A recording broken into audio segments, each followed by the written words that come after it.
This episode is sponsored by Sage House. Here on The Mothers, we talk to a lot of high-performing parents, and a theme comes up again and again. We all need help, but no one knows how to ask for it, especially when it comes to the myriad of things that make up the mental load.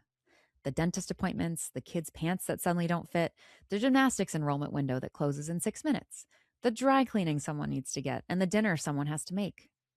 All the things that aren't quite childcare and aren't cleaning and take up roughly 27% of our brains.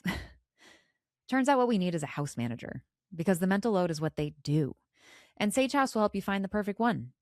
They place exceptional household support across the US and Canada, and they even train nannies to step into house manager roles as your kids get older. They're also on a mission to destigmatize this kind of support. We judge ourselves so harshly for leveraging support if able. And what's so nice about Sage House, and what I really connected to about their brand, is that they finally make it feel logical, practical, necessary. I don't know, like working with a physical therapist to recover from surgery or partnering with a financial advisor. We don't have to do it all alone. It's also founded by a mother of 3 who obviously gets it. And you'll hear an interview with her in a future episode. But until then, visit sagehouse.com. That's Sagehouse, SAGEHAUS.com. And finally cross the invisible load off your list. I'm Sarah Brown, and this is The Mothers, real conversations with leaders, creators, and thinkers about who we are, what we want, and how we build meaningful lives alongside motherhood.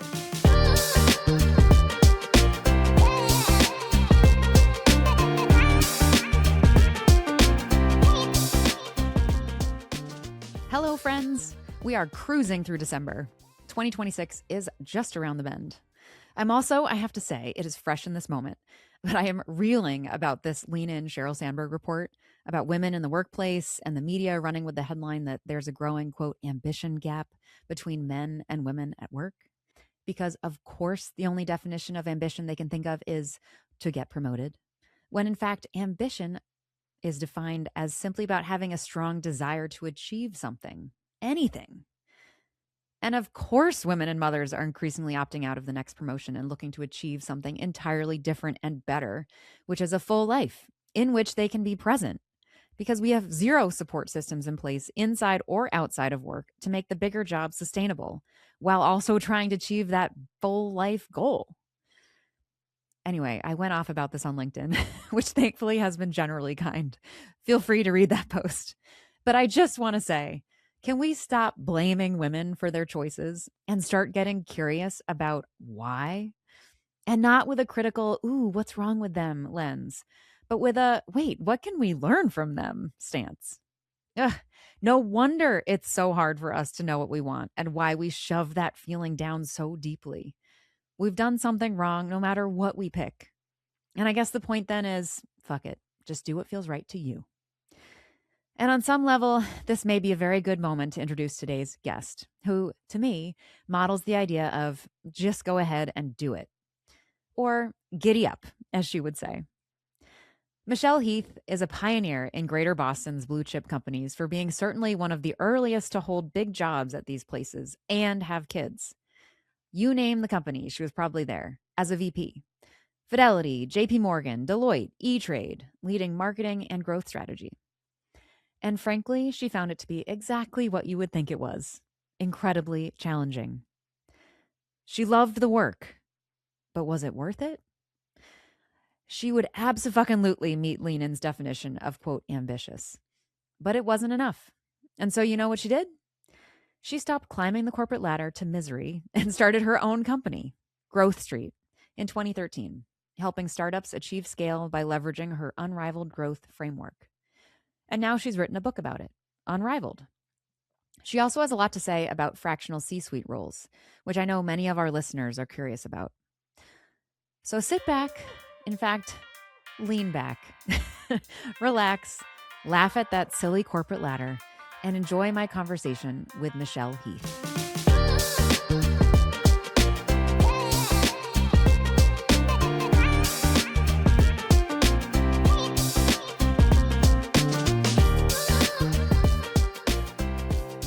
Have people told you this? No.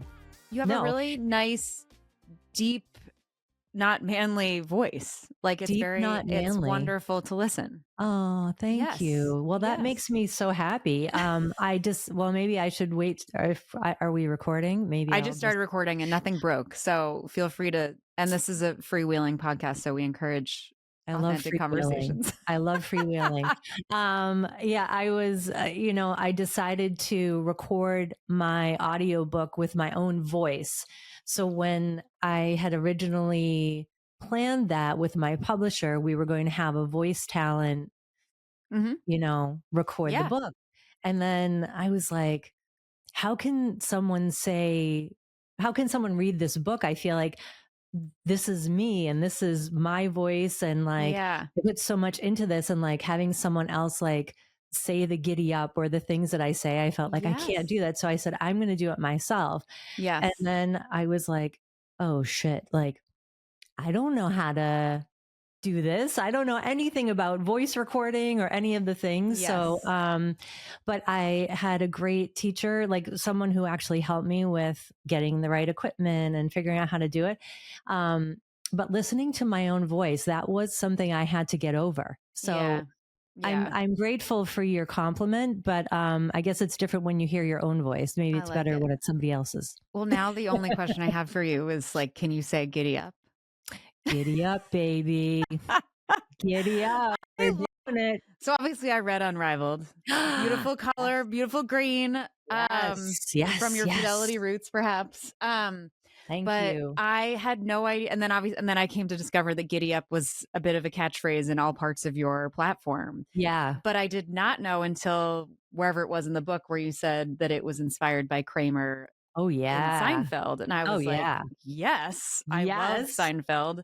Huge Julia Seinfeld Louis-Dreyfus fan. is like my um dream board guest to get on this podcast one day. And also her podcast, I may have mentioned this to you when we met, but the inspiration for this, some of it is from her Wiser Than Me podcast. I don't know if you've Oh, no, I stumbled upon haven't. that. I need to put that on my list. Yeah, I just think she's a queen and that whatever she does is wonderful and thoughtful and very Yeah. smart. But her whole premise is let's interview women that are older than her Love it. because they have been through so much, know so much, they're on the front lines of life, and yet we're like, they're over 60. They're Like, over 60. Yeah. It's like you age, like how do you age out, or why is that even a thing? yes, yes, I You totally know? agree. I Yeah. totally agree. Yes. But Um, the giddy up is real. Like that's I guess it's like in my bones. And so when I hear Kramer say the giddy up, it's like he's like crazy, giddy doesn't up, and he he's do like a crazy. kitschy, like giddy up or something? Like it Giddy gets, up, yes, it's been a while. it's just like he's so full of like he's so excited. It's like such a moment of like visceral excitement, and he's got to go do whatever he's going to do. Yes. And I don't know, I guess I kind of feel so there's a little Kramer in me. Like I kind of have that or try to share that vibration a little bit with Yes. people where, so much of what we do, especially in business, can be so it's like such a slog, and it's chaos and messy and frustrating. It can feel so negative. Like, how can we have joy in business, and how can we have Yes. some fun? And so Totally. trying to bring the giddy up and a little bit of that energy was a really important part of the writing for me. Yeah, of course. Yes, it very much resonates. And I also, it's an optimistic, it reminds me of like, let's go. Like Yeah, it's a collective, joyful, let's go, let's get after it. exactly. So yeah, well, let's giddy up, Let's Michelle. giddy up. Let's do it, my friend. um, I'm so happy to be here. thank you so much for joining. This is So good. really I'm excited for this conversation. Me Because when too. I met you first at this Ingenious event, which was also Yeah, lovely, it's so um, good. and you were promoting your book at the time, Mhm. and also kind of glossed over this very long, in a like a really rich career. You've hit all of these blue chip companies. Yeah. Now you've created your own, and through that, I have questions to figure out how it all works. But around that, Me also too, have me too. continued to be among other companies too. And then you're like, yeah, and I also have kids, and I was like, okay, this is like a perfect Yeah. premise, or a perfect person to bring on to this podcast, which is all about kind of finding really, in my mind, impressive people that are doing both and seem to be kind of surfing the wave, or have found a way to be surfing the wave a little bit more than being crushed by the wave. Sometimes we're under the wave, but we try to Yes, be surfing the wave, for right? So, sure, for yeah. sure. And I think within that, you've not to put where you'll tell me the story yourself, but you've also, I think, you've you were on a I don't know if traditional is the right path, but you were, Hmm. working for the companies and then stepped away and started and built your own. And so Yeah. I love these stories also of people kind of building their own way to the life that they want. Doesn't mean Right. that's the only way to do it, but I personally admire those stories. So with that said, I love hearing our guests kind of share. I've given you some tidbits, but like, how did your, how would you describe kind of your path to how we arrive at Michelle of today? Business owner, author, thought leader, marketer, growth leader Oh, keep going, extraordinaire, keep casual going, keep mother. I'm sure your going. kids are wonderful. I'm sure your marriage is perfect. Like, like, how Perfection. the hell did we get here with the Perfection. perfect lipstick? Yeah, with the perfect lipstick. I mean, the lips, I try. Yes. How do we get here? I don't even know where to begin. Yes, yes. Well, are Like, you is it local? helpful to Are start you at the beginning? Yes, I do. I think the sort of the family of origin is really informative to because Yeah. ultimately we're trying to figure out sort of we get into conversations of like who is Michelle and how Yes. does work feed into that? How does your role as a mother feed into that? And I think a lot of Right. that is kind of either a product of or overcoming of our childhoods as well. I agree. And I was listening to one of your podcast episodes, and your eldest child? Yes, is 11. Yes. Yes. Yeah. I'm eldest child. And so Oh, I am oldest child. Sorry, sorry. Yes, I am yeah, you're oldest you're of the oldest 2. child Oldest of 2. I'm oldest by 7 years. So I have by this 7 years. weird Okay, I'm oldest and a oldest little of bit of 2. a only. Yes, the Yeah, oldest children have I mean Taylor Swift made this popular now, but the oldest here we are. eldest daughters have her own crosses to bear. We really do. It's like a special, special club, I guess. Yes. But I grew up in a little town outside of Boston, an hour away. Yeah. So you That are a felt masshole. I wasn't I sure. I I am a smelled it on full you, which was in a masshole. good way. Can you I smell it was on just me? curious. I know. Well, in the book, I would say some things and I could hear my Boston accent coming out, Mhm. and like it's really in there. And I feel Yeah. like now I just kind of let it rip. So, Yes. um, Yes, and you do. I grew up in like just, I don't know, it was a little bit of like, I don't know, a quintessential neighborhood and kids out riding bikes. And look, I'm Gen X. Mhm. Okay. So Gen X is like, you know, I don't know, we were like the latchkey kids or something. And like Yes. no one knew where we were. Yeah. So like I was literally on my banana seat bike riding down highways, riding through the woods. Like our parents had no idea where we were. Mhm. And so as like a mom of humans, Mhm. where I'm always like, where's their location, where are they, Right. so Ugh. I only say that to sort of set the context of like there was all of this freedom, I guess, that you had as a child, and you Yeah. just kind of were like kind of out of your parents' hair Mhm. and off doing your things. Mhm. And my mom, both of my parents, I'm so lucky to have still in my life today. And my mom was a school teacher, Mhm.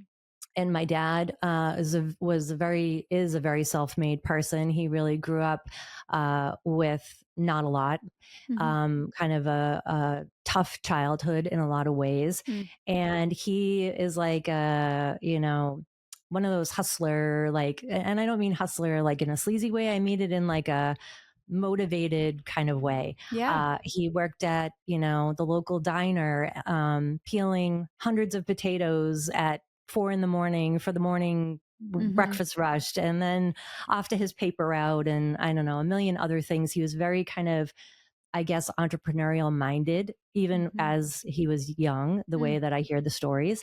Mm. And he put himself through college and put himself through night school and all of the things. So, like, as a child, growing up, I saw my father's career Mhm. as, he's growing in his career in different companies. And then one day, my dad comes home and he's like, we need to have a family meeting. So we all sit down, Mhm. and I don't know, it's maybe like 11, 12, 13, sort of at that time where you start to like not care about anybody but yourself. Mhm. And Yeah. I want to let you all know that, Christmas, it's going to be different this year. Mm. We're not going to have the same, tons of gifts and all the things. We really have to pare back because I've decided that I'm going to start a business. Mm. And I was like, why would you do that? Why? So Ruining my immediately, life. right? 'Cause Yes. I'm like, you're ruining my life. What do you mean? Like, I'm not going to have like the things for Christmas and this and that. I don't know. My sister, we might have been crying. Like, it Yeah. was a whole uproar. And it's like such a monumental moment for me because, like, from my father at the time to decide to leave his, steady corporate job Yeah. and to go off into building he's a manufacturing consultant, so he went off to build this consulting firm. I didn't really understand how great that was for him or Mhm. what that meant. I just saw it as like, Yeah. it's going to have this I felt like it would be negative for us when, I don't know, now the older wiser me is Yeah. like, I wish I had been like, wow, that's so amazing, great for you, pop, but Yeah. I kind of Sure. couldn't. Understandable. So Yes. then, so then I kind of moved through this entrepreneurial world watching my father kind of figure it out. I mean, and Mm. this was the days where like you had to get an office Yeah. because there was none of it, You right? can't just put We up a didn't have website. this. You didn't, Totally. yeah, you didn't, you needed to like the physical things. You had to put capital into things. You just couldn't Yeah. kind of like easily hang the shingle. I guess it was a little bit harder to do. Yeah.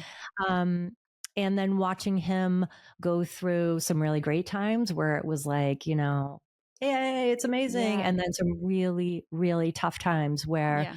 I remember it being like, shit, this is so hard. And so I guess I guess some of that rubbed off like in my DNA. Mhm. And so I sort of saw this journey that my dad went through. And, my mom was home with us for a good part of our childhood. And then she decided to go back to work as a Mhm. teacher. And so I kind of grew up in like working parent households where Yeah. that was sort of the way. And not Mhm. and at that time I'd say most of my friends, their parents probably didn't work, Mhm. you know Mhm. and so it was a Interesting. different work ethic. Like when Yeah. my dad's like having us like rake leaves and clean out the garage and do all of the Yeah. things. And like my friends weren't necessarily having to do that. They Hmm. they had like different work ethics where, I was really raised as like, this is how you do it. This is how you find your way in life and create Yeah. value for yourself and for others. And so at the time, I don't know, I hated it. I think I Mhm. complained a lot about doing it. But Mhm. now, I don't know, I feel like it's sort of taught me a lot and served me well. Yeah. Yeah. Yeah. Yeah. And then would you say that in terms of launching your own career or figuring out kind of your first jobs, was your dad in some way a role model to how that all happened or totally independent? Well, he was, and then he wasn't because I Yeah. went to work for my father. I must have been maybe like in high school, Mm. like a summer job kind of thing. Mhm. Um, and we got in some sort of disagreement, and he Mm. ended up, I got fired by my Oh my father. god. Yeah. He was like, if you're not going to take this job seriously, and if you're not going to come in Wow. here and do what it's going to take. And I was like, well, then I don't need this job. And my mother's like, what the heck is going on? I don't know if my Yeah. father remembers it this way, but Mhm. this is how I remember it. And and so then I was kind of like, I don't need, a job from my father to, make my way. I'm going to go do my own thing. So I worked Mhm. at the town dry cleaner Mhm. for the summer, sweating, in no air conditioning and helping find people's lost clothes and all the things. Yeah. And I sold vacuums one summer. Mm. I sold very expensive, like $2,000 vacuums. Yeah. Like door to door or what was the I sales mean, like model? door to door.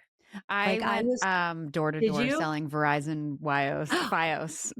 My first sort of real job, which Wait, did you have to wear like the Verizon shirt and the whole thing? I And was for a contract. It was before I knew anything about what was going on in the real world, and I was wearing some third party, whatever company was hired to do the selling. I wasn't wearing Verizon. It right. happened to be a Okay. similarly ugly red shirt. Love But it. I had Love to it. go into these it was, in retrospect, should not be something that I was doing in like by myself. There were a lot of sort Yeah. of sketchy houses walking in and being there's one time this is Oh, bad. good. My mom's gonna be like, I hope she's not listening to this. But I had to go upstairs to they invited me in, went upstairs, and to I don't still don't understand why, but to buy anything related to Verizon or any of these like telecom things, it involves knowing like everything about you, including like your social security number and all these things. Okay. Um, and this client, I don't know if or customer was like, well, I was incarcerated recently. I don't know if that affects my credit or something. And I was like, I don't know if, if I I should think be I gotta go. like looking I for don't like where know. the Yeah, you're exit door. like, am I But yes, okay? the door to door. I don't know if any. I mean, I guess there is some element of door to doorness, but that good for you selling I don't vacuums, I don't know. Yeah, selling vacuums. rite But of you know, passage. it's funny like with this experience you have of like going up to someone's door, ringing the doorbell, and then someone actually letting you in their home. Yeah. And then you don't even know what you're walking into.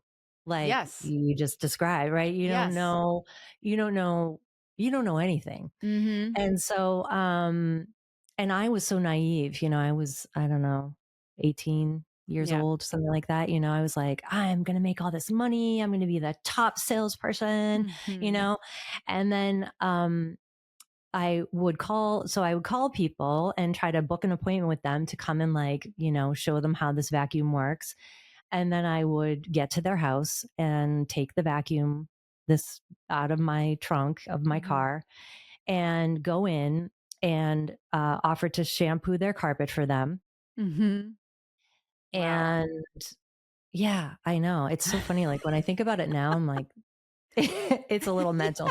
Um, and you Yeah. don't know. I was often walking into a situation where it was lots of stay at home moms and they were home Mm. with their kids. And, I remember walking into a woman's home and like, it did not smell great. And there were kids running around Mm-hmm. and she looked like she was like going to have a nervous breakdown. And I was like, hi, I'm here. Is this still a good time for you? And she was like, it'd be great. I just haven't had time to really clean up. And Mm. I just remember her like being so stressed. And then she just started telling me all of these things about her life. Like I kind Oh of, wow. uh, I don't know, became a vacuum therapist or something Yeah. like on the fly Yeah. of like, listening and how, and I ended up like getting down to like help with one of the kids and I'm there like with the vacuum and I don't know, there's something about like going into someone's home or them, opening their home for you, which is like letting you in to all of you see all the underpinnings. Yeah. Um, and so I guess I kind of started to learn about like people. I got kicked Mm-hmm. out of someone's house once. A husband came home and was like, we are not buying a $2,500 value vacuum, get out, and I was like, oh, I got kicked Yeah. out. Yeah. So you kind of didn't know like what you were walking into. Um, but I was determined to make that work and be like the top salesperson and get the trophy and all the things. Yeah. And yeah, I don't know. It's something that's kind of, I guess, I sort of carry with me now. Like that helps me as I think about all of the hard things, is where growing businesses or building things and you're trying to sell things to people, Yeah. like what does that really mean? And people are just people. And how can you really kind of get to know them one on one? And I don't know. It's, I guess it's sort of in my bones now, Yeah, the totally. Well, vacuum even cleaning. I mean, much of the messaging and guidance within Unrivaled, but also core to like solid marketing principles is like know your customer, know your No, your customer, know your customer. customer. I mean, And the is there any basics. better way to know them than to walk into their walk into their house, 100%. try to sell them a 100%. vacuum? Yeah. Yeah. Um, so eventually you found your way to business school and Not into business oh no. school. So and this is a good, this might be good, depending on people who are listening. Sometimes, I work with a lot of, I mentor a lot of women who are young in their careers, and they're like, do I go to business school? Do I have to Yeah. go to business school? I have to go to, there was like this whole, like, you have to go to business school. Yeah. And as you've heard from my upbringing, it was very much about like, you got to get out in the real world and, do the hard jobs. So Mhm. I did not go to business school. So I went to Boston University for undergrad, to the Questrom School of Business. Go Terriers! Yeah. Um, Oh, maybe and that's what I was thinking was Maybe that's what it a was. business Yeah, school. yeah. Okay, so that's an I mean, undergrad business Questrom is program. like such a strong undergrad. It Yeah. feels a little like a business school, but it's not. And so then I chose, like, if I go the business school route, I got to pay the loans and the this and the that. And I was like, maybe I just need to get a job. Yeah. So I ended up going to get a job. And the thing about going to get a job, this was in 1992 when I graduated from college, was like, as a woman Mhm. in business, uh, if you were an accountant, you had a path, right? It was like you were Right. going into a track, or if you were going to med school or law school, there were like certain like tracks of Yes. things. Yes. But in business, there were not as many paths, I'd say, for women. So I send all these resumes out, and to in my head, I see myself as, I'm going to be on the cover of Forbes. Like, Mhm. I'm that badass, Mhm.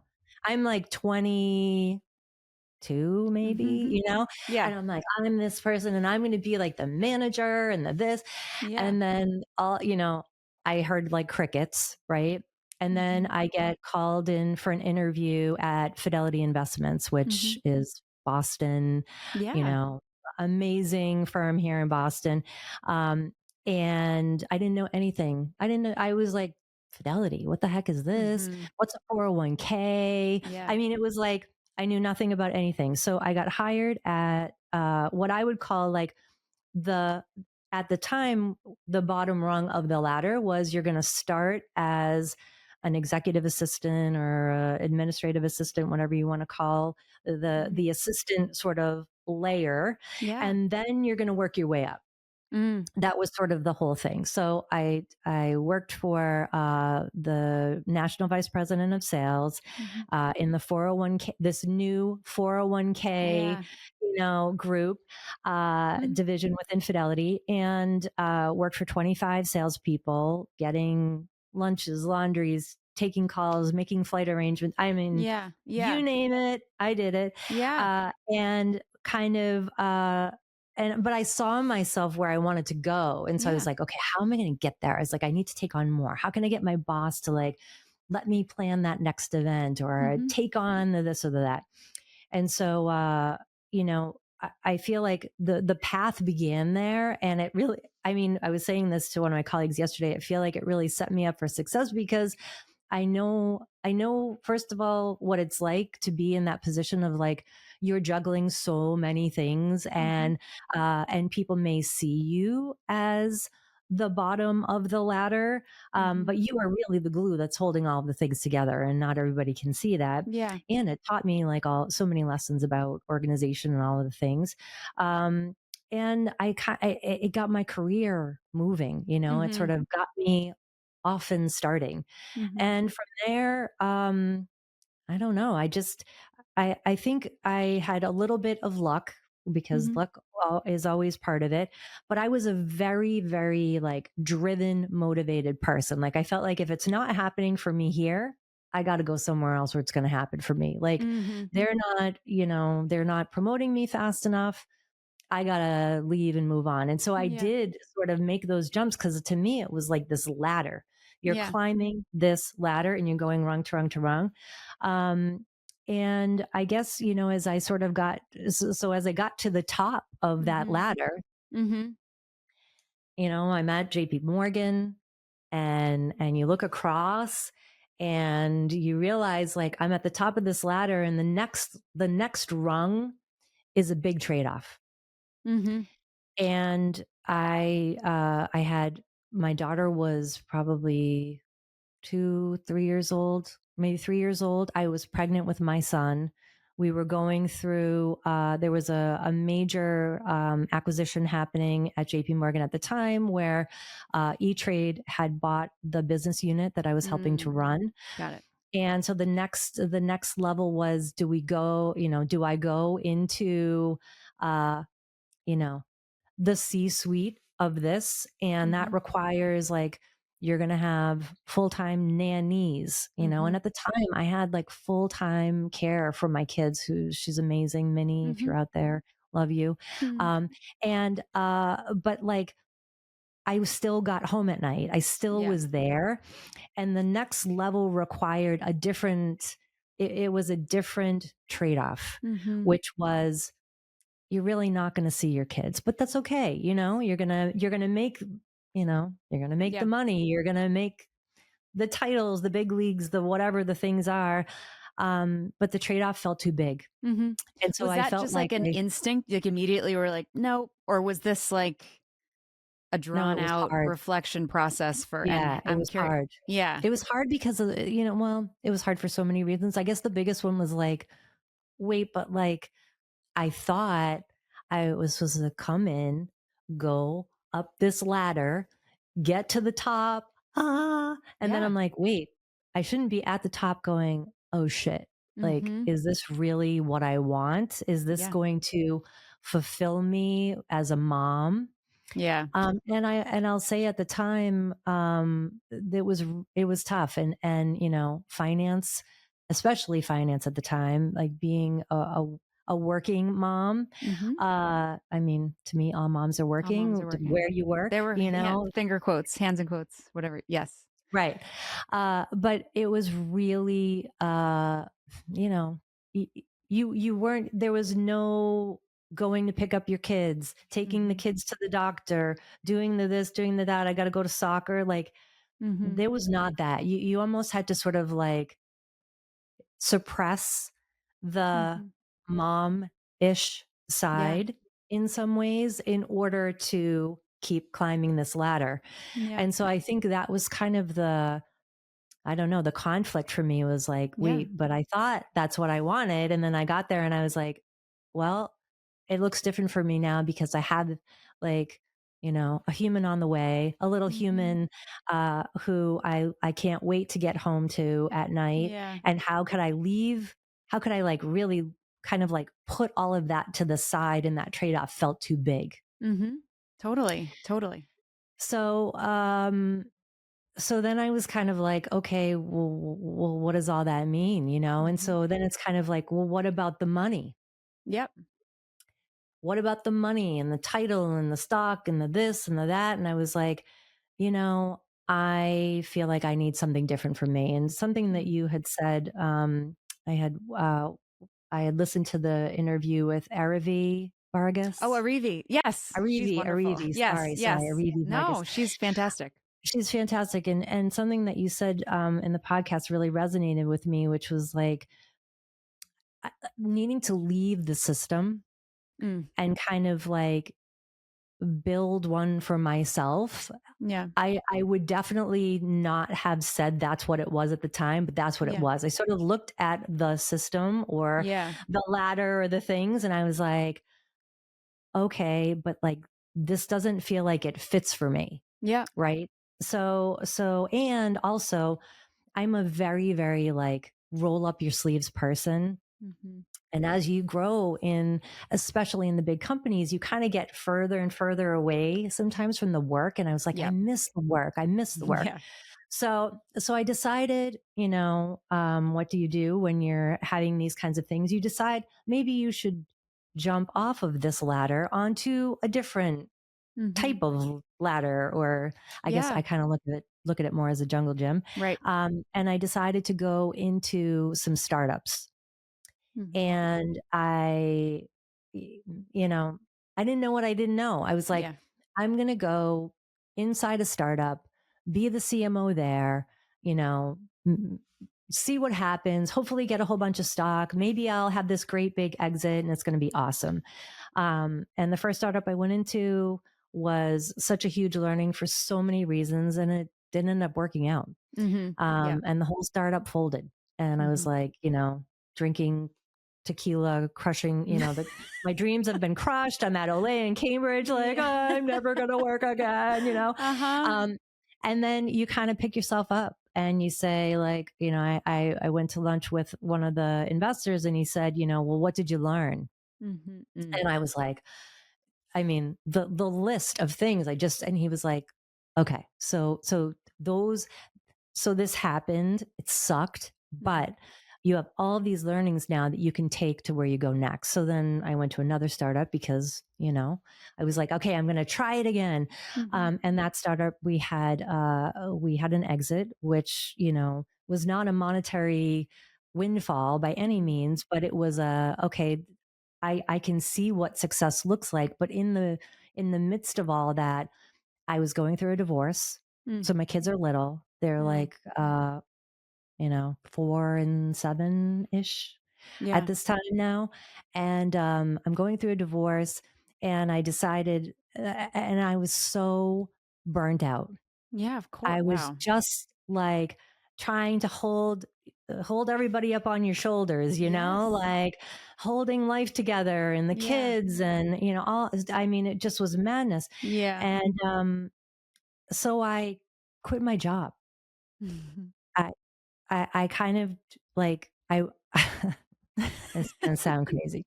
I went for a run. Mhm. Uh, I was running on the Charles, and I don't know The if you've ever best. run Ugh, I the love best. it's the yes, there's no better run.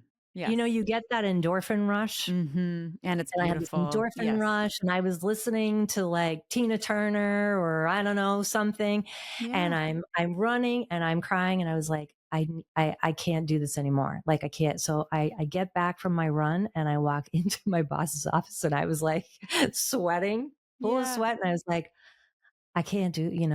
I need to find a way for this to end and for us to go. I don't even Mhm. remember what I said, but it was sort of like the beginning of that end of um so that was sort of like the second jump off the ladder. And Yeah. I was like, this is also not for me because I there was still something sort of like calling at me, like, Mm. you need to start something, you need Oh, to interesting. go on Yeah. your own Yeah. and try something. Mhm. uh and so then I left. This was all sort of like during Christmas. Of And course, when we I all make it's our best decisions. sitting at the Nutcracker with my kids, and like they're in their little prince, prince and Oh, princess hats, or like yes. the little Nutcracker hats.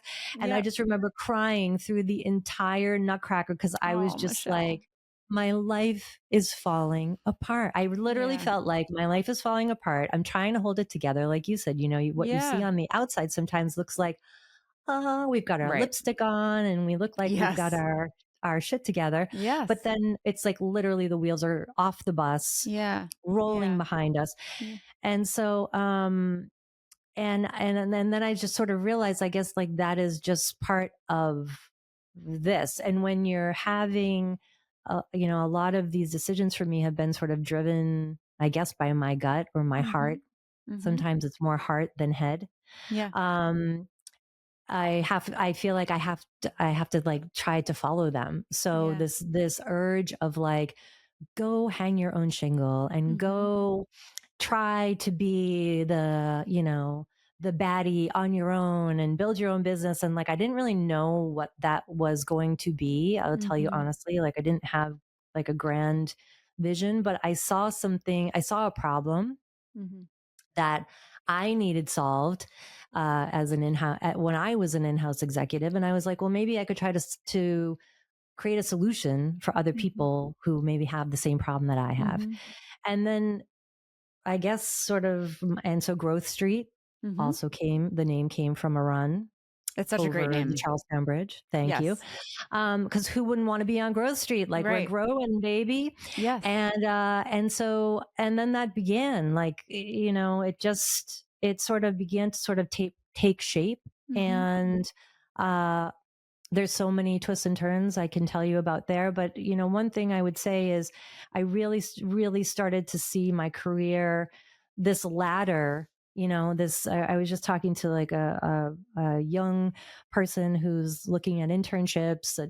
She's a sophomore in college, and she's like, everybody's got they know what they want to do with their life, and I Mhm. look at all of my Yeah. friends on Instagram, and they're all doing this, and they're all doing that. And it looks like it's this like linear thing. And I'm like, it's not. I Yeah. mean, maybe for some people it is, right? Yeah. Like maybe depending on your the passion that you have, it is maybe linear, but a lot of times it's not. Yeah. And so sort of Yeah. like giving yourself the permission to say, I can like go across. Maybe Mhm. I've had to go Yeah. backwards before to go forwards. Yeah. Uh, and I think that can be like a helpful way to sometimes think about it, Yeah. especially as we're navigating all of these different choices we can take in our careers and life. Totally. I was curious if, because so many people that are listening to this and others out in the world are have that moment where they're in the system.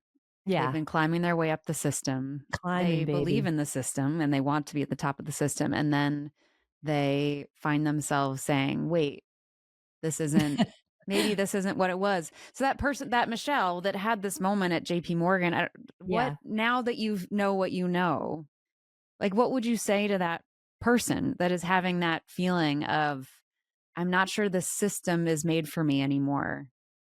What do I do I would next? yeah, what do I do next? I would say like, mother's intuition is like a Yeah. real thing, right? Mhm. And I think as women, I don't know, I have a client and she calls it like the spidey senses. You kind of get spidey senses, or you get Yeah. like the intuition. And I would say um I do think that there were a lot of times where I sort of suppressed, like the intuition was calling me, and I was Yeah. like, nope, you're on the ladder, baby. We're Mhm. climbing and you're going. Yeah. And then when it was almost like the trade off felt like, really? Is that what I want? Like, do I Yeah. really want to, not see my kids grow up Yeah. and Yeah. not be there for all of the things?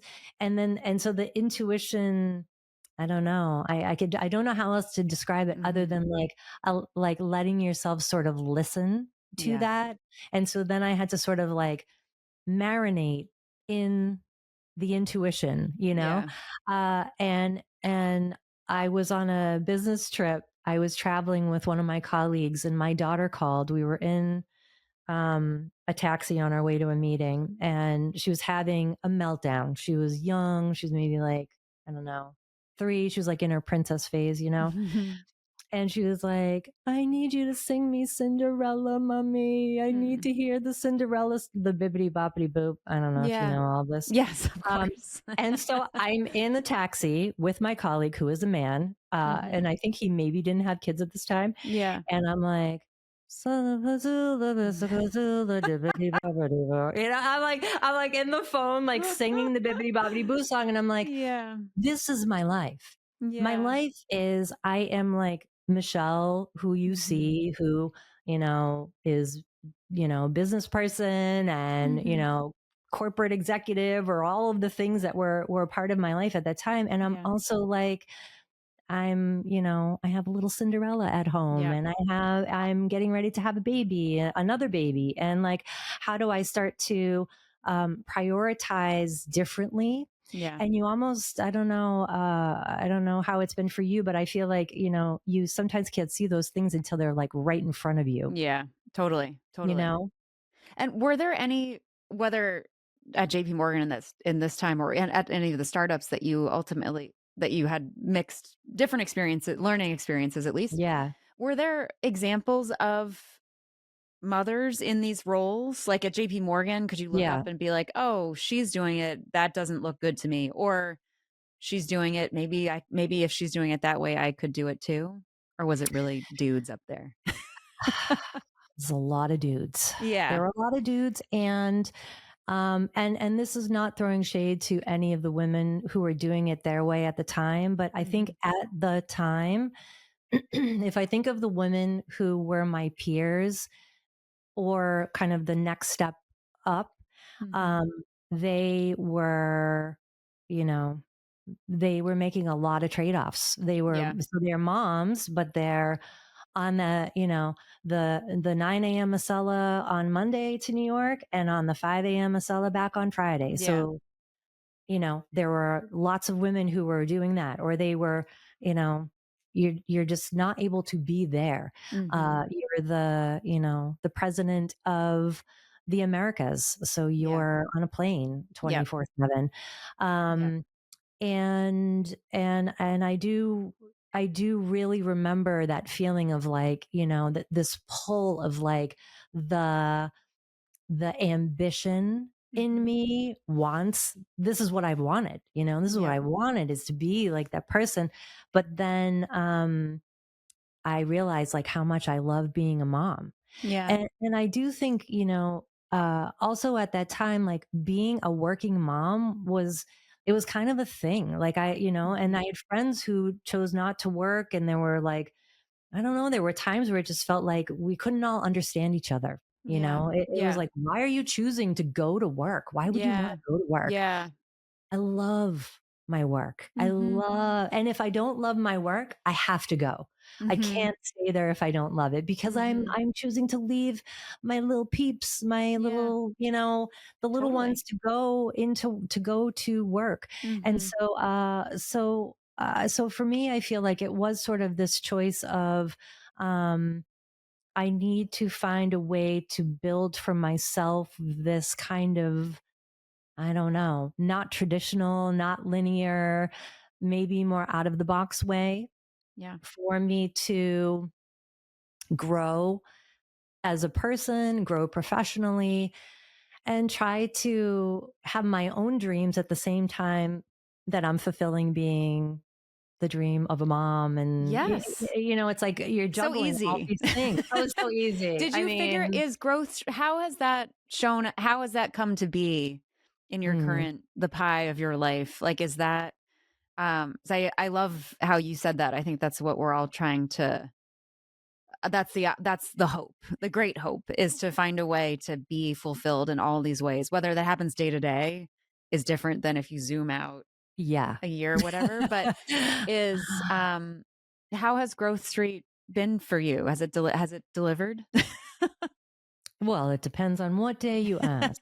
Um, I would say it has delivered in probably teaching me more. Motherhood has taught me so much about myself in so many ways. Mhm. And then if I parallel that with my business with Growth Street, it's taught me all of these other things about myself that I wouldn't have necessarily, uh, I don't know. I may not have called myself, she's got grit, Yeah. she's got resilience, she's got these things. Like I never really thought of myself as having, I guess, those qualities, Mhm.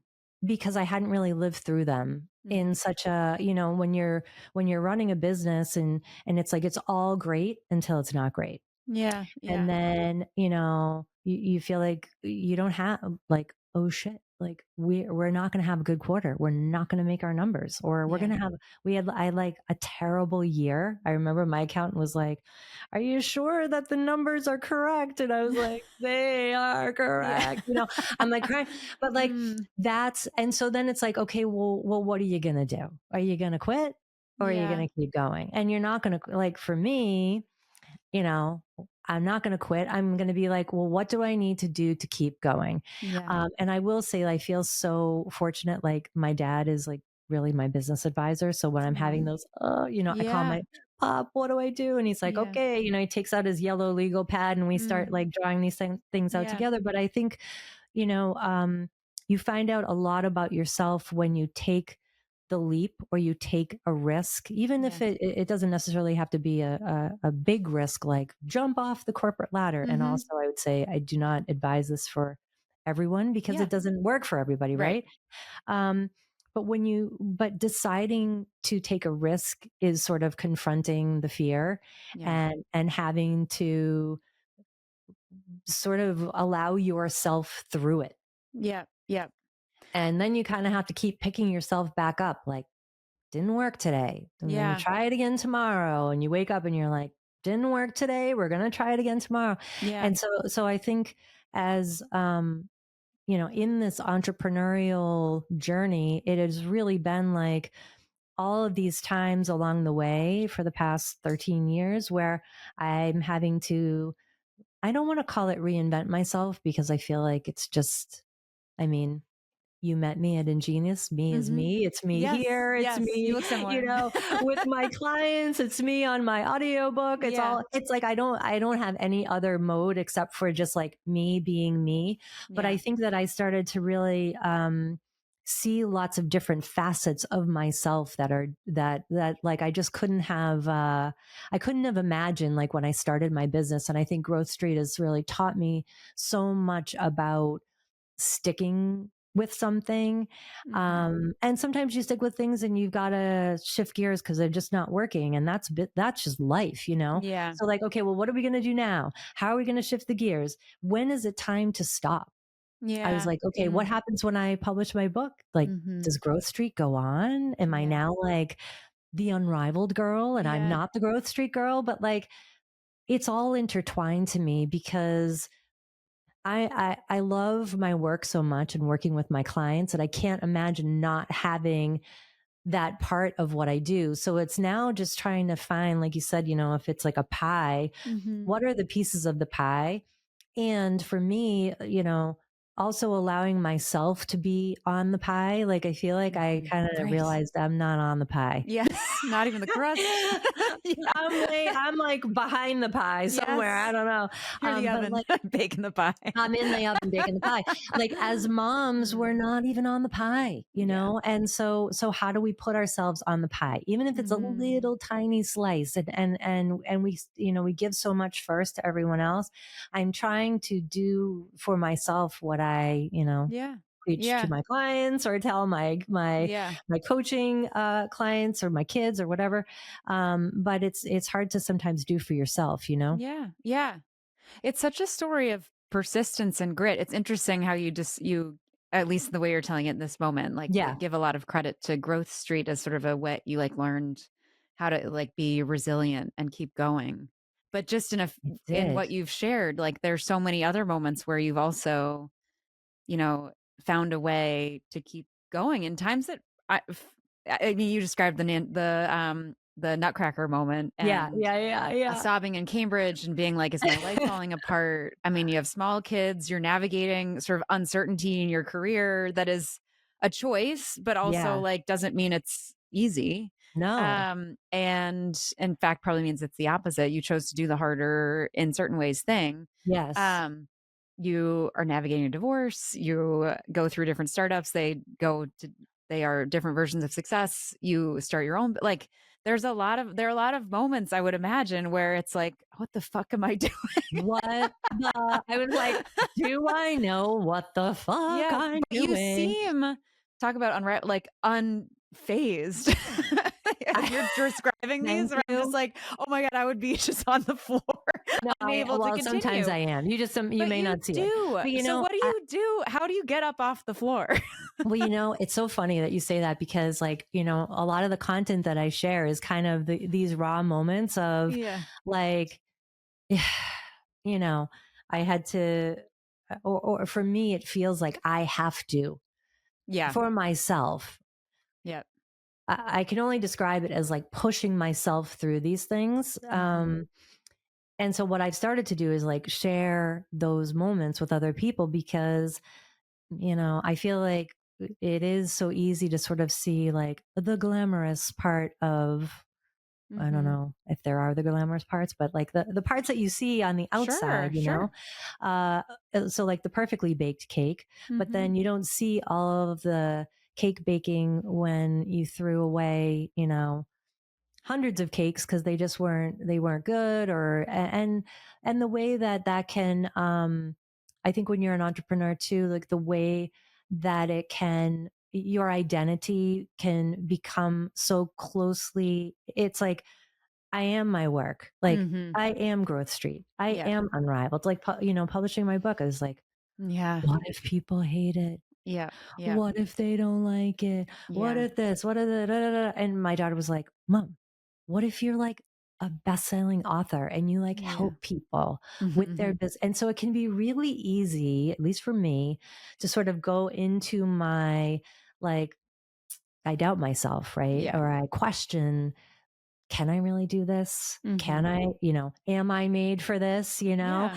Um, and then I find my way, and I really do feel like having like supports around you, whether it's your partners in life, your, family, friends, colleagues, Mhm. whoever the people are that you can call when you're having those moments, or finding ways for you to share and invite people into the conversation. Like for me, that's been so helpful. Like when I share my posts, sometimes like my social media, people will say, oh my gosh, I'm Mhm. dealing with the same thing. I Yeah. felt the same way. Or a lot of times I get DMs behind the scenes. Like Mhm. someone sent me a DM the other day, like, thank you for saying that because I've been really struggling, and like, God bless you. And I was like, oh my Mhm. goodness. So you don't Yeah. know, at least for me, like I feel like sharing is maybe it's like my own therapy in some Yeah. ways, of like Yeah.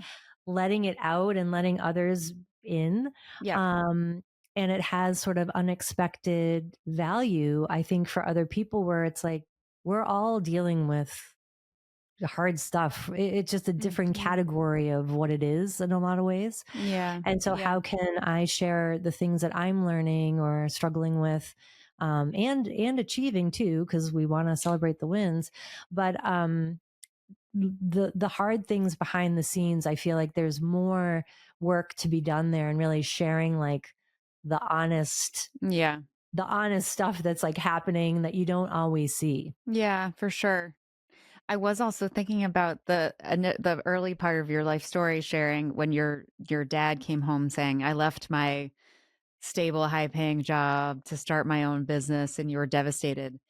You ultimately did the same thing when you left JP Morgan. I Exactly. was just curious, how did that your kids were younger than you were when this happened, but I'm just Yeah. curious how your kids have I don't know if there's a sense of how they received your or if they even care about your professional choices and what Yeah. it's been like to be a parent as an entrepreneur. Because there are a lot of stakes involved. There's a lot of stakes involved. And when I started Growth Street, so my kids were very young. Yeah, they were literally four or five, 7 and 8. Um, I would put them in the Uber with me, drop them Mhm. both at school, go to the airport, get on the plane. I mean, it was like Oh, wow. madness. Yeah, it was complete Yeah. and utter madness. And I think I don't know. I would imagine at the time maybe they couldn't, similar to my childhood experience, like, why is your parent doing this? Why are they not going to be home for dinner tonight? And why are you Mhm. making some of these really hard choices? Now that my kids are older, you know, it's a really cool feeling when you start to see that your kids can see your life choices maybe a little bit differently, Mhm. and they're so proud. Mhm. And I was telling my son yesterday, I was like, I'm going on this podcast, and I was like, I feel Mhm. nervous, you know Mhm. and he was like, why? He's Aw. like, why would you be nervous, Mom? He's like, just go, like, be you and do your thing. And I was like, it's like this full circle moment Mhm. as your kids get older, where so your kids are so young, and like they can't see any of those things maybe as clearly, but then as they become young adults, and even or as they were like going into high school, and I remember my daughter came home and she said, I told my friend that you have your own business, and she was like, what do you mean she has her own business? Like, she's a woman, you Oh, know wow. and I was like, right. So women can have their own businesses too, Yeah. and showing, I feel really excited for my kids that they can see they could have the traditional career path of Mhm. climbing a Yeah. ladder and doing their thing, or not. If they want to go be entrepreneurial, I don't know, kind of shows them that the world is their oyster. They can Yeah. really kind of do whatever they really feel like they need. And if the system's not working, feeling empowered to go and make a change. Yeah. Yeah. I want to ask a very sort of compared to these other conversations, a little very like logistical career planning. The Yeah. idea of a fractional CMO Oh, yeah. and a fractional C anything or a Yeah. fractional insert the title Right. is very, at least in my sense of it, feels like a very in vogue thing as maybe Mm. this is the way that in this context. Maybe this is how mothers can figure out a way to have a bigger title potentially or Mm. have part of their life still in corporate world in a corporate setting, but then also be have some semblance of balance Yeah. across. Um and I don't know, I didn't know if Growth Street was intentionally like focused. I noticed a lot of fractional or Yes. XYZ in there. Yeah. I didn't know if that was part of that was the intended model, or if there's Mm. anything you can share about your experience acting as a fractional CMO in various places or VP of X, Definitely. because that is, yeah, I think that's a path people are curious about, but don't really know what is involved and what it Right. feels, what the experience is. Yeah, and it's so interesting that you said, Sarah, like, that it's in vogue because in 2013, when I started my business and I was like, this idea of what I call a fractional growth leader, it could be a Mhm. fractional CMO, it could Mhm. be a lot of times, I'm not always the CMO, I might be the VP of growth or the VP of whatever, or the Mhm. C level of whatever kind of needs to happen. But I kind of Yeah. come into this growth position in a company. And when I started Growth Street, it's interesting because what did sort of happen, I think, organically was that the moms, we sort of like gravitated toward each other because Yeah. for this reason, like so many moms, I just was reading this like staggering quote of like the number of women that are leaving the workforce because Yep. they just cannot do it. And how do you do it if you Mhm. can't afford childcare and all the Right. things? And Yep. so, can fractional give you a way to have some work and, the life that you want to have, Mhm. whatever that is with your kids or whatever? I do think it gives some level of flexibility to any working parent who is kind of looking for a different way to do it. I will say that on the flip side, it does require really being able to structure your work and Mhm. having, this is my work time. I know what I need to get done. And that took some Mhm. time for me to Yeah. kind of perfect that because it's hard to like jump into a company you don't know anything about, Mhm. all of the things. And you have to Yeah. learn it so fast and start like making progress immediate. It feels like immediately. Yeah. So as long as people feel like they have uh that drive Mhm. to want to really be able to jump in, take on all the things. Mhm. Um, and I do think it can be a great career path. And for me, it's amazing. Like I can decide I don't want to take on more clients. Like, so for the past 6 months, I've been very, very limited on the number of clients I'm taking on because I've been writing my book Mhm. and life, like kids Yes. and the things and everything. Yeah. And so I do think, and then I can decide, okay, now maybe I do have more bandwidth and I want to take on more. I can kind of choose the levers.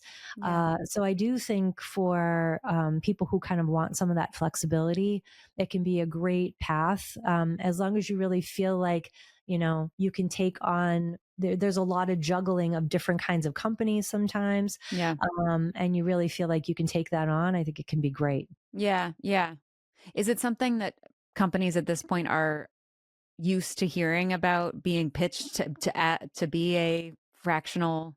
It's funny that we don't just say part. I don't know why we choose fractional instead of part It's time. funny, isn't it? It's not, it's Because isn't that essentially part-time, what but it it's is? not. It's like the cooler Yeah. part-time. I don't know. I think Yes. fractional, when I started Growth Street, no one knew what fractional meant. Yeah. Literally, it was like, in nowhere land. And Hmm. now fractional is like, there's fractional CFO, CMO, CEO, Yeah. put a Yeah. role and it could be fractional literally. And I almost think kind of at any level, as well. And so I do think that people understand it more. I will say that, especially in teams where there's lots of transition, like, so a lot of times where I come in is, people are going, there's lots of maternity leaves or Mhm. parental leaves, Yep. or, there's transition happening in teams and they're just understaffed. They just don't Yeah. have enough people. Being able to have someone fractional who knows how to do this Mhm. and has seen, I've seen a lot of things. I've been under a lot of hoods. And so I Mhm. can quickly kind of come in and say, like, okay, here's what we need to do. It may not be perfect, but we're going to get this thing going versus like waiting to hire. Or a lot Mhm. of times people can't, they can't hire because it's not going to be the right economic decision. Fractional lets you kind of try things out and see what's really going to work for you. And I do think when, sometimes when you're hiring, especially like a key hire, knowing what you really need that person to do, for when someone like me comes in, I can really help you kind of shape that. Like, okay, you want to hire a CMO? What does that CMO really need to do? You want to hire a VP of growth? What do they really need to do blocking and tackling every day? Because I'm rolling up my sleeves doing that job. I Yeah. can kind of help inform that. So it is kind of, I think it's a great alternative for companies that are looking for, in our new world where AI is going to solve all of the problems Right. of the world, Yes. until it does, Yeah. we still need people, and sometimes you don't need all full-time people, and really having the ability to sort of have that like alternative model Yeah. to flex in and out when you need it. Yeah. Like I have clients who they bring me, I'm the person that they bring in when they need it. They may need Yeah. it today, and then they might not need it for a year, but when they need it in a year, they're going to have me come back in because I know how they think, what to do. We can just kind of pick right back up. So I don't know, and it keeps me sharp and on my toes, and Mhm. I'm always learning, which I Totally, love. totally. Yes. And how did we feel about the book? It's so beautiful, Do you unrivaled. love It's it? Do backwards you on the love it? screen, but I need a mirror Oh, again. thank you. Yes, and Thank it's such you. a digestible. I mean, there are a million frameworks for so many things, and it's just nice to have one that is rooted in real life, literally like someone that walked in the proverbial door of the customer's house and was like, "Let me I actually mean, I've been in all these conversations literally. before, Yeah, and yeah, let's not overcomplicate things. Let's do what's effective. And then yeah, also let's create a framework that is intuitive too." right. Um, so yeah, no, it was a informative, easy read where I I left being like, love "Oh, there's that. some shit we should do for the mothers." Yes. Well, you know what? That literally, it's like my heart like feels so full when I hear that, because Mhm. writing this book was, this like I don't know, I was like a tortured poet or mad scientist, or like I Yeah. was it's awful. I'm starting over. There were Mm. so many times that I was like, the world doesn't need this book. Mm. And what I finally realized, like in the last real writing push that I had was, and why this took so long, it was over 5 years in the making, was because I wanted it to be as simple as it is to me in my head. Yeah. And none of this is simple. None of this is easy, right? Go Right. and talk to your customers. Oh yeah, that sounds really easy, but like, what the hell do we do? Yep. What questions do we ask? How do we Yeah. do? How does this process work? So what I realized is, like, I've had this framework living in my head, Mhm. and for me to get the framework out onto a piece of paper where I could say, Sarah, I'm going to make this hopefully as easy as possible Mhm. for you, your team, your company, where you can just say, like, we're going to just start at step one, and we're going to take it a step at a time, and Mhm. I'm going to guide you through. And then I was like, it needs to be what I call kind of Mad Lib style. Like, I wanted it to feel like a workbook where you could be filling in the sections together with me. Like, who is your ideal customer? Write Mhm. that down. And then basically, I'm teaching you how to do this Mhm. so I didn't want someone to just read another business book that's going to give you a whole bunch of things you can do. Mhm. I wanted someone to really read this and feel like, I am empowered to go and do something different for my Mhm. business.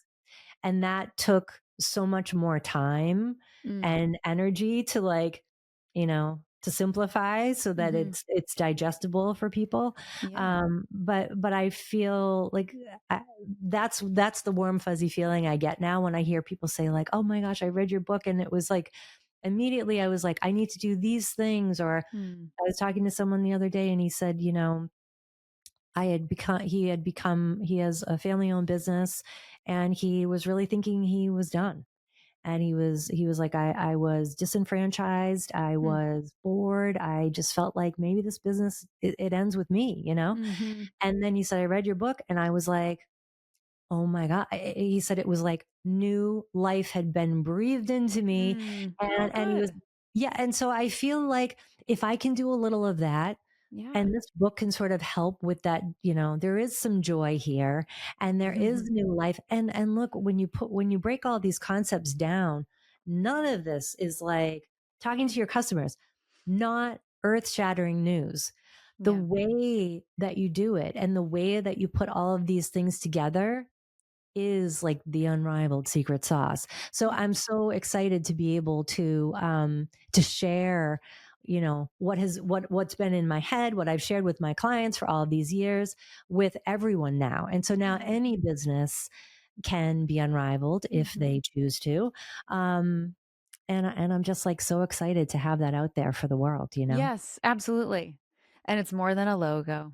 I like that opening anecdote or theme throughout the whole thing is that You know how many times I've heard that? yeah, We need yeah, a new logo. Okay, yeah, so we why? can You stay know, relevant. Yes, exactly. Yes, and look, yes, yes, sometimes you yes. do need a new logo, but then sometimes you create a new logo and it's a disaster. And you know, we've seen so many examples of that. And like it's not going to solve.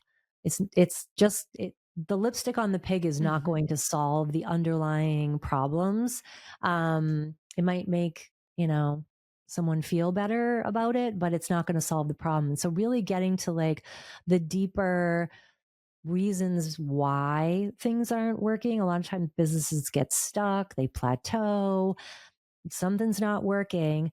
I felt like this book can really help you kind of get, you know, address some of these things like Mhm. piece by piece so that you can then kind of put it back together for yourself, maybe in a slightly different way. And maybe Yeah. there is a new logo, but it will be like intrinsically tied to what you stand for and who you stand for and really what makes you different and unique and amazing. And so so if it can help people think a little bit differently about the way that their brand shows up, Mhm. um I don't know, I feel like you know that I don't it fills me, you know, it fills Yeah. my cup so much just feeling like I can share that with people to give maybe a different perspective on how they can grow their business. Yes. Yeah, yeah, yeah, absolutely.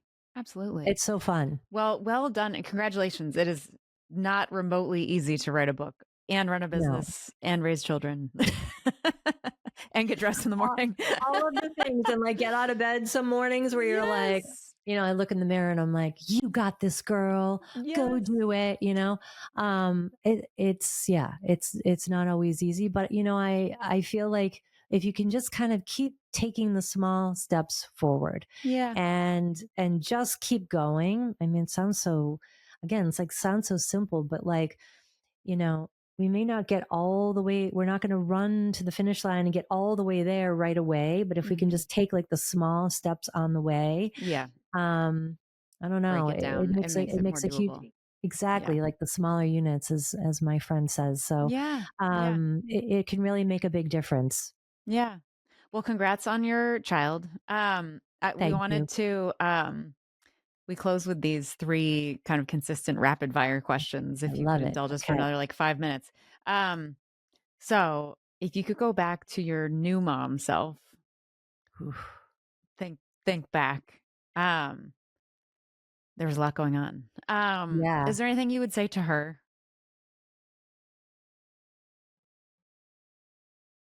I feel so emotional thinking about it. Mm. Um, you know, I remember the waves of emotion as a new Mhm. mom.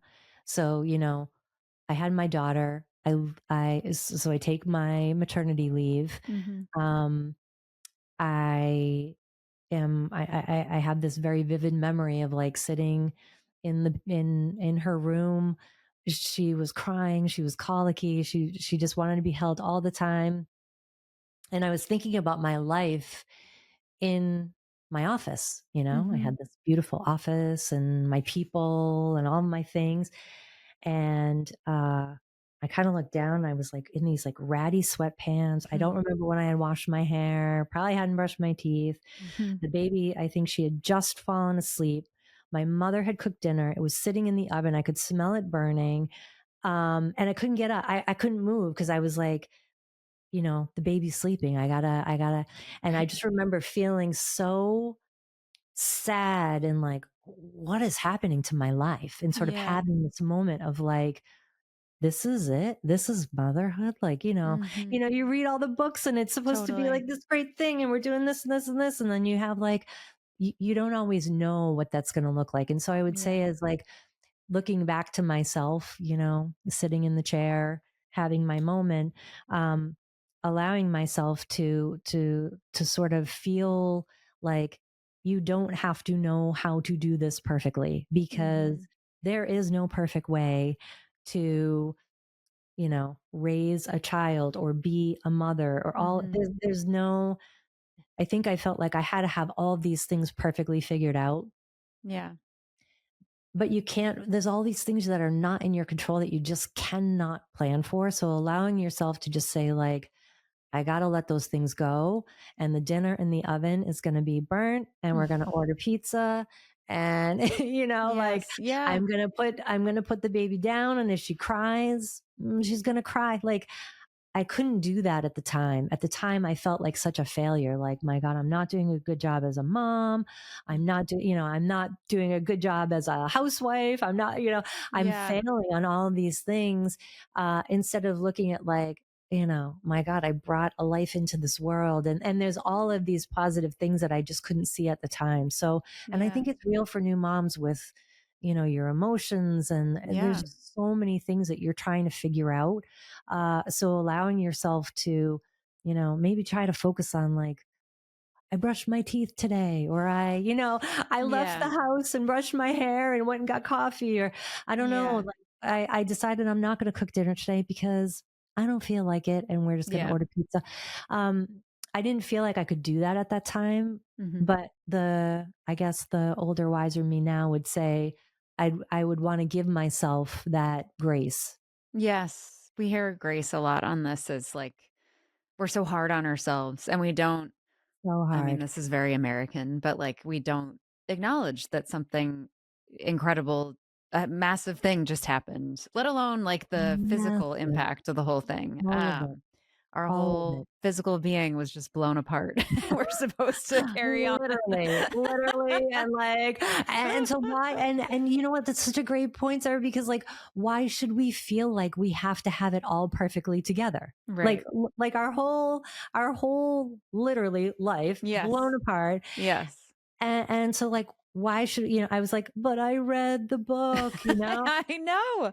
Yes, You can, I totally get that. right? Yes. You can listen to the Yes. I books and was the podcasts, productive. and Yes. Yes. but I don't know. And so maybe more sharing like this, I feel like is so helpful for moms to feel like they're not, you're not in this alone. And Yeah. there's moms who maybe, have learned things or done things, or it could be helpful to you in reducing the failure mode, Yeah. especially for us type A's who feel like Yeah. we have to have everything, like my house needs to be clean and vacuumed and the laundry Right. folded and the this and the, you know, uh, Yeah. Yeah. so maybe there's some grace we can kind of Yeah. allow ourselves to have. Yeah. Folks have also really responded super positively to hearing sort of folks where their kids are older, Yeah. or people that are out of, I think of it as the trenches of like the single Yeah. digit life. Right. Right. The Does it get easier? Is it better? Like how old are your kids now? So my kids now are 22 and 19. Yeah. What's it like? Is And it better? I have stepchildren who are in their 30s and I have Wow. grandbabies. So I have like Yeah. full spectrum of things. Yeah. I mean, they say like bigger kids, bigger problems. And I Yeah. guess, and it's not necessarily that they're problems, but like the things you're watching your children learn how to adult, right? So Mhm. my daughter has her first job.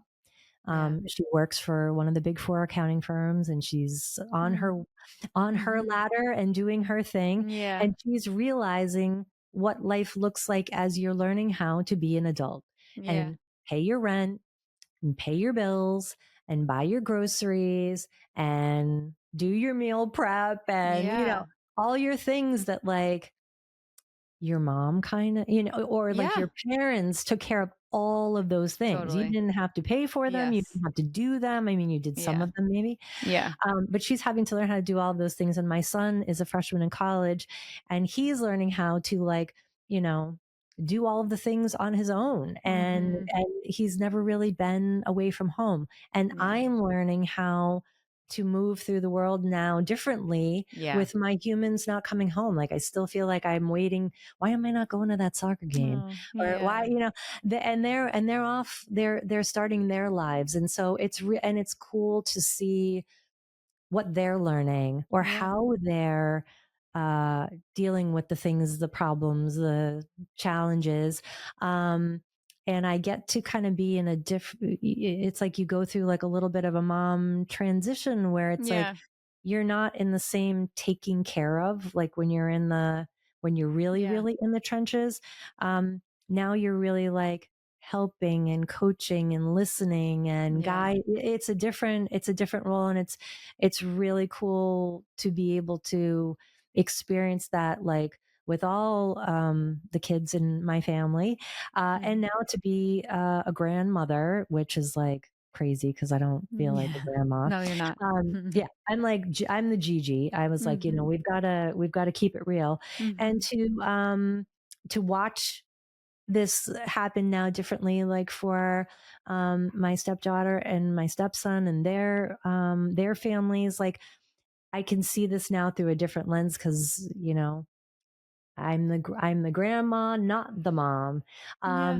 And I don't know, it's kind of like this it's been this really interesting, I feel like a little bit of a transformation for me into like, well, I'm what is the sure. next phase of me as Yeah. I move through new momhood Yeah. roles, I guess, Well, some people talk about it's not true for everybody, but there are definitely stories we've heard of people that have there's sort of a lot of questioning of what are they doing in life? Are they doing the right Yeah. things? And then there's some way that once they have a kid, not necessarily right off the bat, but something about becoming a mother, there's a weird way they sort of like come home to themselves a little bit. Like there's a deeper Mm. understanding of their maybe purpose, not to put words in their mouth, but there's Yeah. sort of a Yes. settling and a coming home to self. And I would imagine that's maybe also unsettling of like, is this me? I don't know. And Yeah, you become a different person. I would imagine that you when, do. or at least you take layers off, there's some, you evolve. I You would evolve. imagine that, Yeah. and there's certainly milestones in between, but when your kids are out in the world, yet another time to come back to you, get to It know you is. again. And that's hard for when you've given all of you to everyone else. We were talking Yeah, about our pie. right. Like I wasn't on the pie and now I'm like, "Oh, I can actually be on the pie." And I'm like, Yeah. I'm not really comfortable being fully on the pie because I'm so used to giving. Yeah. I give so much of me to everything else that Yeah. I'm learning how what does that new, Yeah. the things that are for me, and also like how I can be there differently for my kids and stepkids and grandbabies and all the people who Mhm. need different things from me. It is kind of like I think it is really an evolution that you have, and it's like I have these moments where I feel like it feels sad in some ways because I'm like, I have a client with a bunch of colleagues and they all have like really young kids and they're celebrating like the little birthdays, or like the little guy comes on the meeting and he's, "I love you, mommy, so much." And they just want their mom. And I'm like, I'm so out of that phase Mhm. where Mhm. sometimes my son's like, "Bruh." Why are you trying to hold my hand, bro? Don't kiss me in front of my friends, And so I'm like, wait, what has happened? But Yeah. that's sort of like, I'm learning how to navigate this new, like, I'm the mom, sometimes I'm the bro, sometimes I'm the friend, sometimes, Yeah. I'm in this different, I guess it is kind of like a different layer. Um, so I don't know. I don't know exactly what that looks like, but I do feel like it's really called me more to my purpose, which is Mm. more like, I want to give my gifts away. And if giving my gifts away is my son calling me at 10 o'clock at night because, he's working on a paper and he wants to talk through, Mhm. you know, the way he's approaching writing something, Yeah. I jump out of bed and talk through it with him. Yeah. Because that's my new mom Mhm. world. And so I don't know. I get, maybe we have to have a part two, because I'll have to get back to you on, like, what does this really mean? But I Yes. think, Yeah. being able to share a lot of this, these new experiences with my kids, my grandkids, my husband, and like all, it's just like, and I feel like I'm in this kind of like ever changing state of, like, when Mhm. you're in a growth mindset. I don't know about Yeah. you, but I feel like I'm just constantly changing and evolving. And Mhm. I don't know, it's a fun time. Yes, yes. Well, we need to do a part 2 no matter what, because I've blown through time. You're so easy to talk to. I apologize. Oh Do my you goodness, look at us blowing through our time. our last question is just whether if your kids are listening, is there anything you want Oh, to say to them? oh But my peeps. yes, and there's so You many. know, I would say, uh,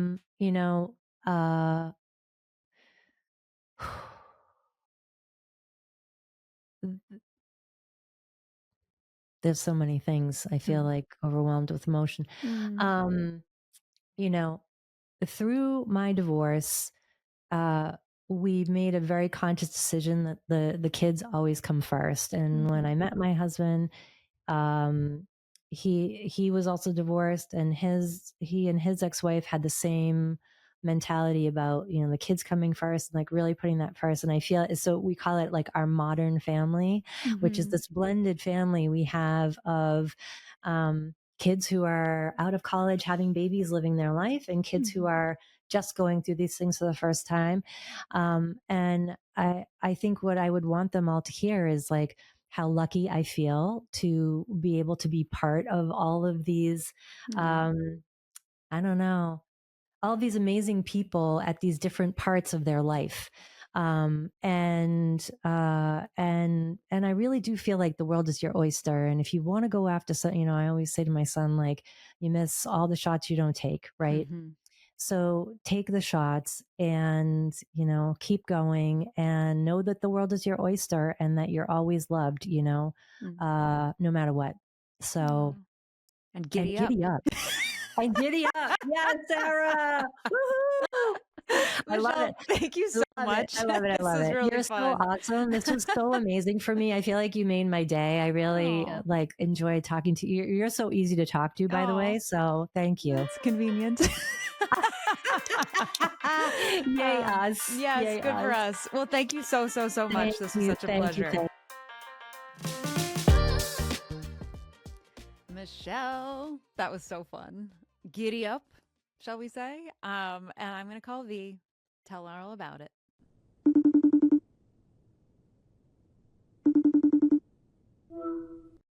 V, hello. Hello. How you doing? Happy whatever day of the week it is. Feels like a Happy Monday. Monday, Sometimes it's a Monday through Wednesday. Thursday. Yeah, Woo. exactly. Amazing. I know, like many of our listeners, we have many things to be doing and juggling. So I wanted to quickly let you know about this convo with Michelle Heath, who you and I met actually in person at the Yes. early days of the Mothers. We went to an event at Ingenious, spelled like Yes. jeans, like with the pants, in Boston. Everyone should go buy jeans there. We need more Yes. denim in our life. Yes. So yes, and it was great. So Michelle was on the panel then, but it was awesome to like get to know, Yes. go deeper on on the story, because she in a way that I don't think I can appreciate enough. she had worked her way into like sort of upper levels of the corporate ladder Mm. in sort of financial services industries, Mm. Fidelity, and then ultimately JP Morgan, Wow. in an era where it was like not so common. I feel like you didn't really see it was very much like working for the weekend, working woman, working mother. Like it Mm. wasn't a mainstream thing. It was like Mm. you're very much putting on like a different costume than everyone else to be doing that. Yeah. Yeah. Um anyway, and then there were like three things that I thought were really interesting. One, to recap for all of us, myself included. So, first, that she was doing these things, and as usual, kind of just it was what she did. So, we didn't really note that it was significant. And I just think in general, all of us should realize that 20 years from now, we're going to look back and be like, holy shit, Oh my like, how God. did I do that? Just in general practice, that's something we should give ourselves more credit. The second piece was that she was doing these sort of pioneering-ish things, and then she was saying she always wanted to, climb the ladder, be at the top of the ladder, like so many people. Then she found herself, she was VP at JP Morgan, like the next tier was sort of on the horizon. She had Mm. a 3-year-old and was pregnant with her second, Oof. and she just suddenly looked up and was basically like, the thing that I always used to want, I don't really want that anymore. The way that she framed it was about the trade-off that was necessary to do that wasn't something that she Mm-hmm. really wanted to do. And this very classic thing of like, I want to be out there achieving all of these things and delivering on business stuff. She loves working, she loves business, she loves the job, but she was like, I also want to be home and like see my kids. And that was a Yeah. job where I would need multiple nannies. I'd be traveling all the time. And the trade Mm. off just didn't seem like it was worth it. And I'm sure the role models at the time were limited.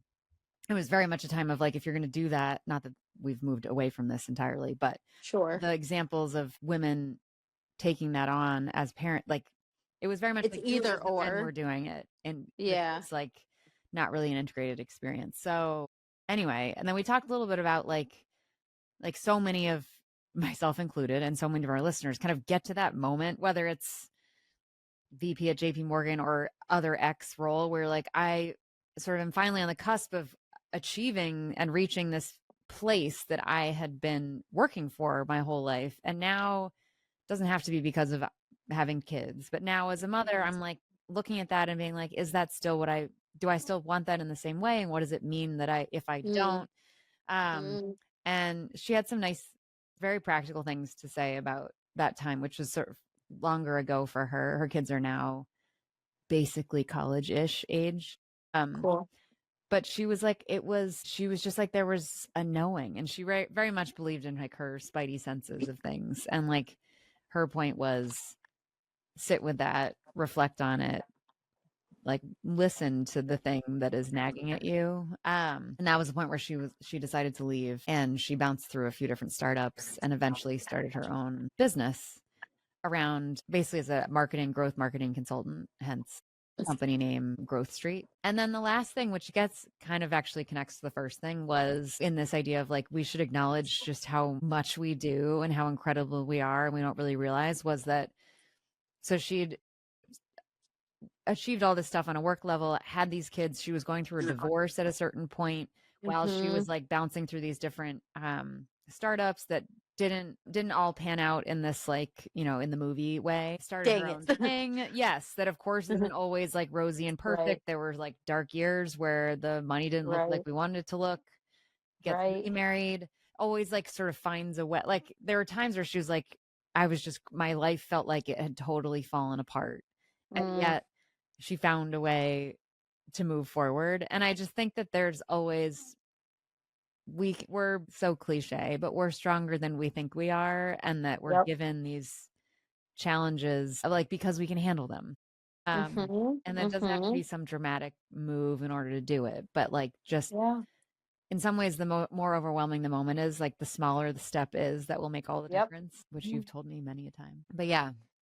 Wow. Did she ever, so in those moments of just like, damn, this fucking sucks and my finances are not where I want them to be and this isn't what I thought it was going to be, was there any like regret or maybe I shouldn't have left or I should have just continued doing what I was doing even though I wasn't happy, or was she just like fully know this is what I needed and want to do. And even though it sucks right now, Yeah. like, I think she's like a gut instinct person. And a amazing. little like very in some ways defiant of like if there's something that she wants and knows she needs, like she'll need to go Hmm. for it kind of thing. So I Hmm. don't think um I didn't ask her explicitly the question of like, do we regret those choices? She definitely did say like my choice when I had that feeling at JP Morgan that I needed this wasn't a trade-off I was willing to make when I was asking her like advice to herself, like little Michelle now, or Yeah. to anyone else that's listening that has that is having that experience, what would they do? And she was like, for me it was to leave and do these other things. That's not true for Mm. everybody. Yeah. I think she's very quick to say it's very hard, but also Yep. so rewarding. And I think again, these are the trade-offs of we can't have it all, of course, but there are, pros and cons to everything. And when you jump out of the corporate setting, it's harder, but the I think kind of like the highs are higher and the lows are lower. But for her, it's the only way. So anyway, Love. yeah. I also remember her speaking about like she had a seemingly really beautiful relationship with her daughter. I don't Mhm. remember if she has two daughters or a daughter and a son, but Yeah. yeah, did you get to talk about her like relationship with her She said, kid? well, so one thing that came up, she started her kind of tell me your story answer with her dad was, um, had a sort of stable, steady corporate equivalent job. And then Mhm. came home one day, I think when Michelle was, I don't know, middle schooly, high schoolish, and Mhm. said, I have quit that and I'm going to start my own business. And so like Christmas is going to look different this year. Oh And she wow. was saying Okay. how she was so devastated. And I bring that up because I was like, wow, interesting that you then kind of did a similar thing, like in your own life. And Okay. how did Ow. your kids feel? Or how, Yeah. and they were obviously younger. Her kids were 3 and Yeah. not born yet when she left. But I was like, how has this been with your kids? And she was saying how it's much more, they're more like sort of part of it. And I think as they get Yeah. older, she had some really nice examples of, or even for the podcast, for the interview, she told her son, who's 19, she was like, I'm a little bit nervous for the interview. And I guess her son was like, why? Oh, Like, you're going to crush it. Like, just go be you, essentially. And so I oh, think there's a way that cute. her entrepreneurial life is more accessible to her kids, which I again, love that. pros and cons. Mhm. um, Yeah. but it's more, the business is an extension of her identity and herself, and therefore her kids are kind of inherently connected A to it. part of that. Um, Yeah. Oh, I love that. But yes, yes. And now she's also saying she's like, so she got remarried. She now has all these kids from her now husband's prior Mm. marriage. So she has this sort of nice blended family. And she's a grandmother herself, although we would never call her a grandmother. Yeah. So she was also talking a little bit about, which we've liked to hear, is like from mothers, women who their kids are older, kind Mhm. of give us some good news on the horizon. And she was just talking about how the It whole gets better. relationship really does change. She Yeah. was saying how like now it's, my son maybe he calls me at 10 o'clock at night to like work through he's in college, how to Mhm. write it, like the structure of an essay he's working on. And so I like answer the Mhm. phone and I'm happy to be there for that. So it really does, it evolves, and Yeah. she's trying to figure out how to um, bring herself, like, I don't, not even recover herself, but so much of our lives end up being consumed by Mhm. caregiving and being about the kids. And then how do Yep. we keep ourselves? We were using this metaphor of a pie. Do we ourselves have a slice of the pie? And then now that the kids are Mhm. not taking up as much of the pie, what does it even look like? Which I know is a whole other, needs its own podcast. But That's a very interesting topic and like a beautiful, I mean, when we had met her at the event, it seemed like she had a very cool, yeah, like I said, like a cool relationship with her children now that they're older, of Mhm. like there's still this mother and children dynamic, but also like obviously this could be a dangerous slope, but also almost like a friend. Or I remember her saying something about her daughters, like she's the one that hypes me up and like shows me to be brave and tells me I could do things. And I think that Yeah. that's such a cute, like cool, beautiful thing. Like we are the ones for our kids for so long that we're like, be brave, go down the slide, or like do this scary thing. Right. And then when they grow up, like they're kind of the ones that hype us up. Oh my And gosh. I think that that's such a beautiful, cool thing. Like, of Yes. course, again, balance, and like it's still important to remember roles and expectations, and you want to make sure that you don't like make your kids become your therapist, but like it's cool to be able to be vulnerable and say like, ooh, like I'm feeling scared, and see what your kids say to like support you through that. I think that's a really a beautiful thing. I love that. Totally. Yes. And speaks Yes. to like the type of mom she was when they were younger too, that they feel comfortable to talk to her that Yeah, way. I think that's totally. awesome. Yes, Hmm. I totally agree. So Love a it. solid convo. I love it. Bostonian, I called her a bull, which was acceptable. She grew up. She loved it. Yes, she was like, "Thank you for Love. bringing that term into our conversation. That is more I highly love than it. that, hopefully." I love it.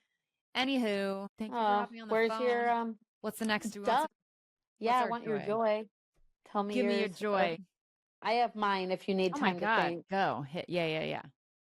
Last night it was like, I don't know, 9:30, and I got a call from my next door neighbor, but I immediately ignored it because I was like, ugh, it's so late and I'm watching TikToks.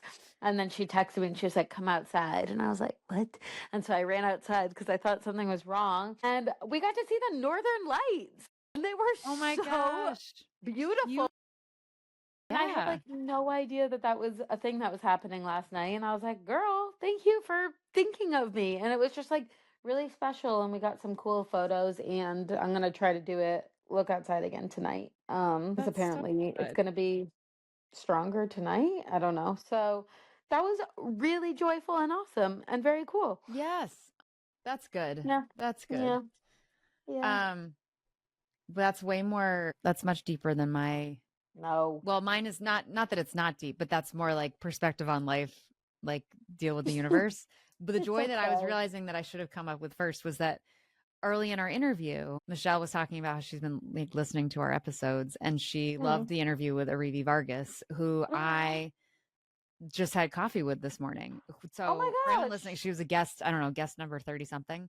And is a phenomenal coach, former like big time lawyer, and then shifted into a different area of work and is crushing it. And she and I, if I say it on the podcast, doesn't make it true. She and I are becoming friends. Are trying to become friends. I cannot. Oh my But God. she was amazing, and she's like just such great, you can do it, like cut the shit energy. And Michelle was like talking about how much she loved that episode and talking about a discussion that we had in that conversation about realizing that the system, waking up in this moment where you're like, the system that I'm operating in was not built for me, which was what at the time she didn't think of it that way, but she's like, that was at the root of how I was feeling at JP Morgan when I left. So I was like, full circle, beautiful network of all these women sharing real stories that like actually connect with each other. It's really beautiful, and I love being able to like name a feeling or experience retroactively through like someone else's story. That's Yes. really cool. Yes. To be like, oh, that's what that was. That's kind of healing. That is And true. kismet that it was Arive and that you had just seen her. I love that. Yes. Yeah. Oh yeah. Look at us creating our own joy. Love it. That's so sweet. That's beautiful. Yeah. Amazing. All right. Go back to crushing a million different things. You now have 25 me. jobs. Still one child as far as I know, and a partner. Lord, I hope so. Yes. For the foreseeable future. Yes, exactly. I know. Well, I love you. You're doing great. I love you too. You too. Oh my gosh. Enjoy. It's supposed to like maybe snow today. Did you know that? No. Like little. I'm looking out to the side where my window is. Maybe that'll be. Yeah, I think if I could have like 2 more weeks, I could experience joy. Right now, I think I would feel sad. Oh, I know. I don't know. I know. It's temporary. And also it'll probably be like hot tomorrow, so who knows? True. All right, you're wonderful. I miss you. I love you. Love you. Thank you. All right, love you. Bye.